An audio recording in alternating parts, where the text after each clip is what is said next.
Welcome to Uncommon Real Estate, where it's all about finding creative solutions for real estate agents and investors. In exclusive mastermind conversations with some of the brightest minds in real estate, you'll learn how to earn an extra 6 figures a year.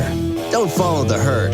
Be uncommon. Here are your hosts, multi-millionaire real estate agent and investor, Chris Craddock and Jeff Safright.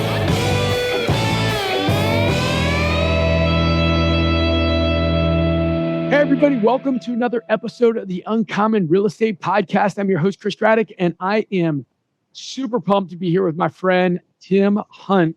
Tim has taken his 9-to-5 W-2 income job and has been learning and growing and leveling up in a way to build financial freedom for himself. Well, the problem is in the DC area, oftentimes when you buy rental properties, they don't cash flow because, although the value of these properties go up, the rents versus what you pay for them, it doesn't really quite work. And that often doesn't happen in any metro area. And so Tim has created a very creative, custom way to be able to win in this market and be able to create cash flow in a place where there isn't cash flow. And that's one of the things I love about real estate is that you can find creative ways to win when you own a property. When you own a stock, it's like the stock is the stock is the stock. With real estate, you're able to create other ways to win, whether it's refinancing, whether it's creative financing, whether it's renting parts of the house or renting lots of different parts of the house. So with that said, remember, we always talk wealth is when your money works harder than you work. And Tim has done a very good job of taking what he earns in his 9-to-5, where he's trading his time for dollars, to build revenue that works when he's not working. So with that said, Tim, tell us a little bit about yourself. Yeah. Hey, thanks, Chris. And thanks for having me on. I'm real excited to be here. Yeah. So I'm originally from the Boston area. So, Boston sports teams, everybody hates them, but I love them. I grew up around there. So, moved around a little bit, spent a few years in the New York City area, and then married with 3 school-age children right now. And we moved to Northern Virginia back in 2014 for my job. Like you talked about, my 9-to-5 job, I work in the cybersecurity industry. And that's a little bit about me. And that's me in a nutshell right there. All right. So when we first met, remind me, how did we first connect? Was it a referral from a friend? Was that right? We connected through your uncle who lived on my street in Springfield.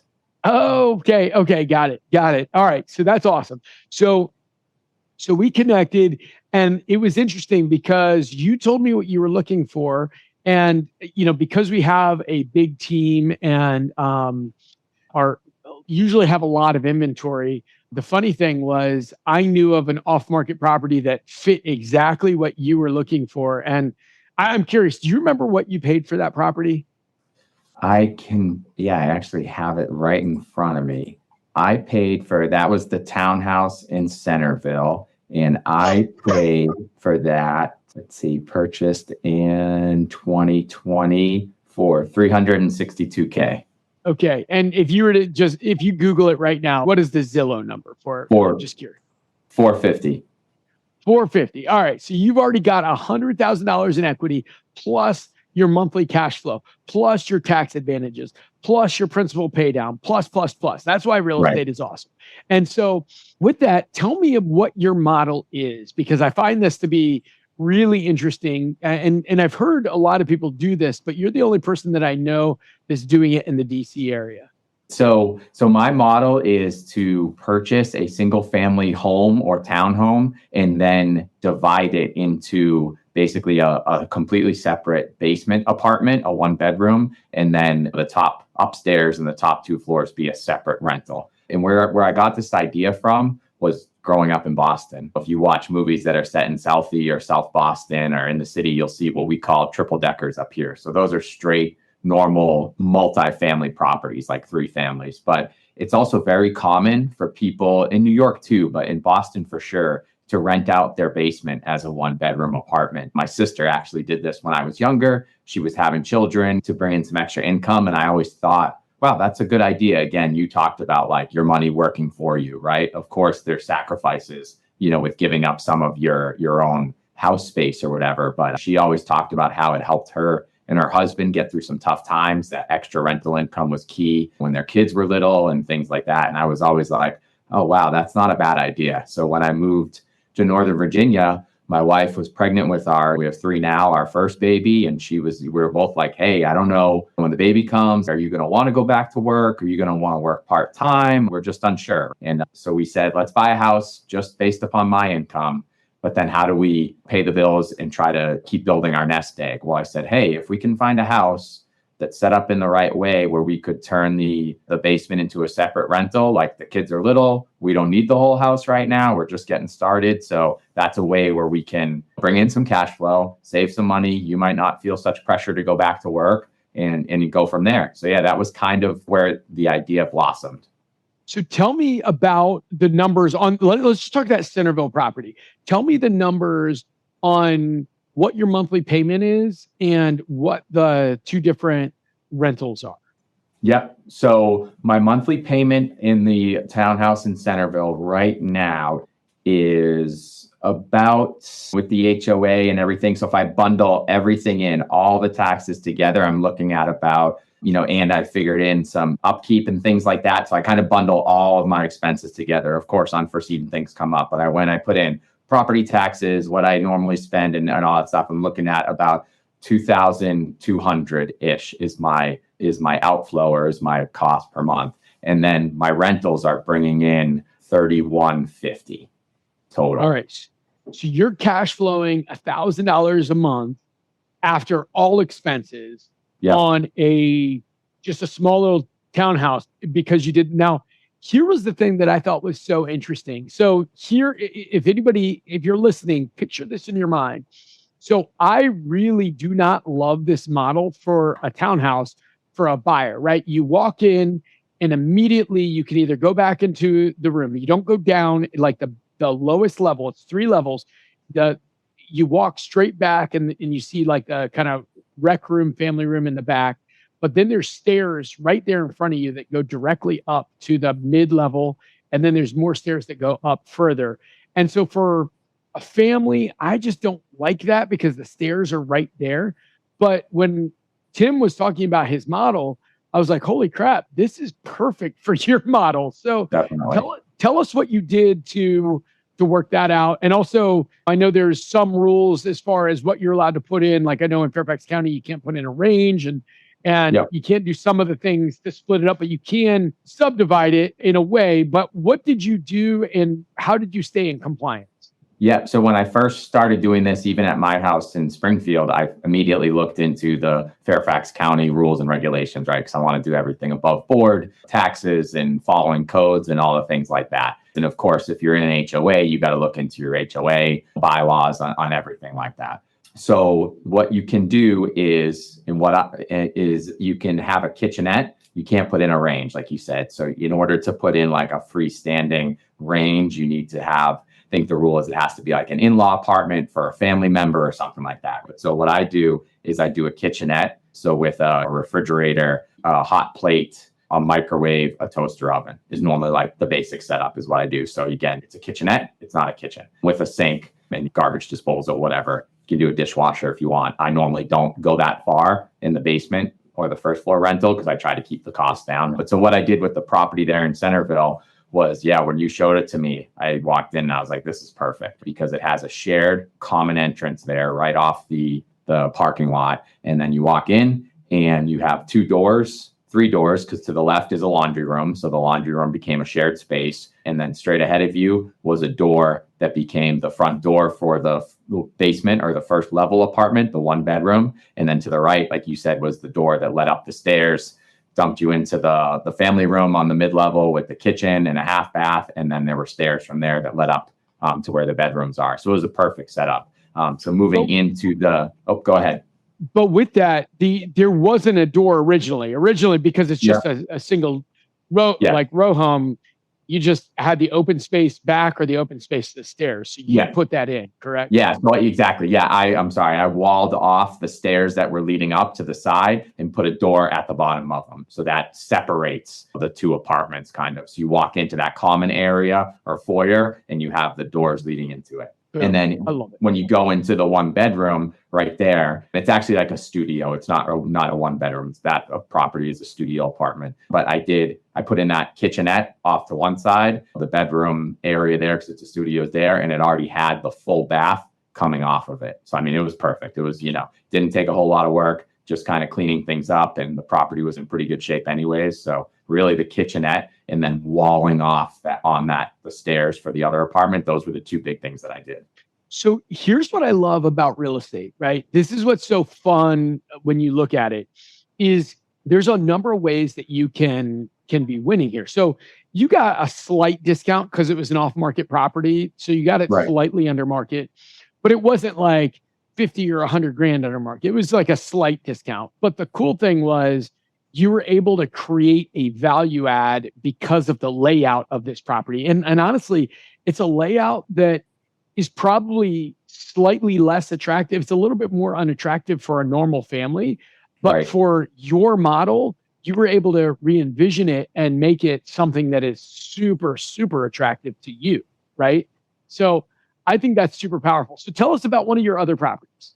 So so we started renting out the basement in my house, in my single family there in Springfield, and kind of did the same thing. Put a kitchenette in the basement. That one, we had shared laundry in the basement. So I had to wall off. Basically, if you picture yourself on the main level, the kitchen has a door with stairs leading down to the basement. So and as you walk down those stairs down into the basement, the tenant's living room is off to your left. And so what I did was I put a wall in there. So if I had to come down and do laundry, I didn't want to be, encroaching on somebody else's privacy and wanted separation. So we put a wall in there with a door, and then you come down the stairs and it leads to the laundry room. So we shared the laundry room in that situation. And then I put another door in after the laundry room. And then that led into where the tenant's full bath is and their bedroom and like their whole side. So again, it was kind of like I had to do a little bit of work to wall it off and to separate the two properties on the inside. But it was obviously important to me that they are truly separate, right? A shared laundry room is one thing, for people in a multi-unit property, they're used to that. If you live in like a small apartment building, right? Sharing laundry is not the end of the world, but you don't want to share any other spaces, at least me personally. So we did that. We put in the kitchenette. One big thing for me that I look for in these properties is that shared entrance or a private like slider entrance. So for my house, it had a walk around to the basement with a slider. So I put in just a walkway around the side of the house. So then the tenant has their own entry and exit with their slider door in the back of the basement. And then that's theirs. So we didn't have to share an entrance. The only thing we shared there was laundry, and put in a kitchenette. But it went great. We started renting that in 2016. And then by 2018, we had saved up enough and we bought a townhouse in Springfield. Same type of thing, very similar to my house. It was an end unit townhouse. So I did a walk around the side. Slider door was the entry and exit, and that was separated on the inside with interior doors, and didn't have to wall anything off there because it was really already separated. Had a full bath already, had a bedroom, and just put in a kitchenette. So it really, I'd estimate, I try to budget maybe, depending on how much needs to be done, but like 20 to 30 grand when I bought the properties, maybe less for Centerville. I had to do more for the townhouse in Springfield and for the house in Springfield, but around 25 grand maybe to do the improvements. But I'm making that back in cash flow, shortly thereafter. So it's totally worth it. All right. So here's a couple other quick questions, rapid fire questions. How much equity do you think you have between all the different properties you own now? Okay. So I would say probably 700,000, something like that. I think that's probably the equity. That's a good estimate. Okay. Do you mind me asking, after you pay your bills, we don't need to know how much you make or how much you spend on stuff, but after you pay your bills and what's left over outside of investments, right? I just want people to see what the difference is, because after you pay your bills on after tax dollars, you've already paid taxes and everything else. How long do you think it would take you to save without any investments $700,000? I mean, I can't even tell you, I mean, I don't even know, it'd take me a long time. I mean, I can't even tell you. I don't know, because then that money that I try to save outside of that is okay, vacation, okay, this, okay, that, type of thing. So, I mean, 15 years, maybe, more, probably 20 years. I can't even tell you. And how long ago was it? It was what, 8 years ago that you said you Yeah, started this? 8 years ago I started. So your net worth has been turbocharged. You literally were able to do in 50% of the time by creating something that compounds and grows on its own versus something where you're trading your time for dollars. And Exactly. yeah, so I just want everybody to realize that it's a doable thing, and it's really the only thing. And the last thing I'm going to share is this: I have a neighbor who makes about $1 million a year, and he wasn't a millionaire, right? That's the crazy thing. He wasn't a millionaire, and here's why: about 50% of his money went away to taxes, right? And then he keeps 500 a year. He spends about $35,000 a month. Judge him if you want, whatever. But like when you make a lot of money, you spend that. So he had about 15,000 left over. And then after you put away for kids' college funds and everything else, I mean, it takes forever. And then if you want to go on some big vacation or whatever, all of a sudden the money goes away. And so he just started investing in real estate, and his net worth is going to be triple within 2 years what it was before. And that shows no matter whether you make, less than 100,000 or $1 million, it's hard to earn enough money to make it into something really cool. You got to have investments that are compounding on itself. So, Tim, we just got a couple minutes left here. What questions should I be asking you that I haven't asked you already?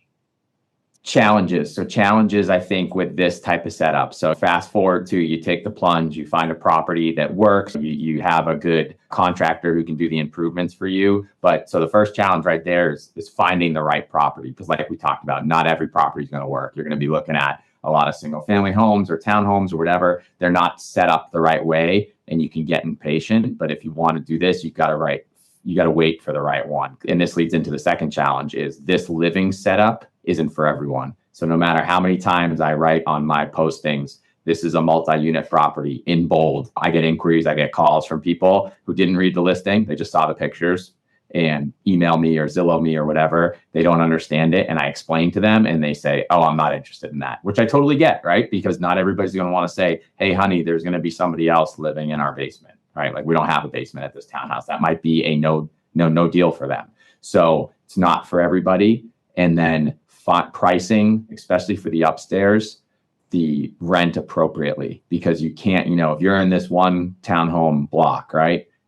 And townhouses are renting for $2,900, right? For a 3-bedroom, 2-bath, and you have a 3-bedroom, 2-bath, but you don't have a basement, right? Because it's a separate apartment. You have to figure out, okay, how much do I have to drop my rent from the $2,900 that the townhouses are going for around here to attract people to say, okay, this one's only $2,500, but I don't have a basement, but is $500 less per month worth it to me for that tenant to then say, okay, so I can save $500 a month, so I don't have my basement, but whatever, I only get my kids every other weekend, or I have one kid, or I don't have any kids. It's just me and my partner, whatever. So it's not for everybody, but those are some of the challenges that you have to be prepared to deal with and think through.